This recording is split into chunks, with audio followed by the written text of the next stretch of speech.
ஒரு சிறிய கிராமத்தில் ஒரு வாலிபன் தொப்பிகளை விற்பனை செய்வதைக் கொண்டு வாழ்ந்தான். ஒரு கூடையை வைத்துக்கொண்டு ஊருக்கு ஊராக நடந்து சென்றான். வனப்பகுதி அமைதியாகவும் பசுமையாகவும் இருந்தது. கூடையை கீழே வைத்துவிட்டு மரத்தடியில் படுத்து தூங்கினான். அந்த மரத்தில் பல குரங்குகள் இருந்தன. மரத்தில் குரங்குகள் அங்கும் இங்குமாக தாவி குதித்தன, ஓடின. குரங்குகள் கீழே வந்து கூடையை திறந்து ஒவ்வொன்றாக தொப்பிகளை எடுத்தன. சிறிது நேரத்தில் விற்பனையாளர் கண் விழித்தார். அவர் கூடையை பார்த்தார், அது காலியாக இருந்தது.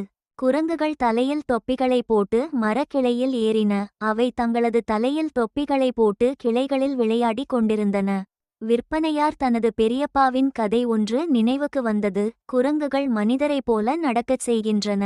விற்பனையார் தனது தலையிலிருந்த தொப்பியை எடுத்துக்கொண்டு கீழே வீசினார். குரங்குகள் அதை பார்த்து தங்களது தொப்பிகளையும் கீழே எறிந்தன. குரங்குகள் கிளைகளிலிருந்து மறைந்துவிட்டன. விற்பனையாளர் விரைந்து தொப்பிகளை எடுத்து கூடையில் வைக்கிறார்.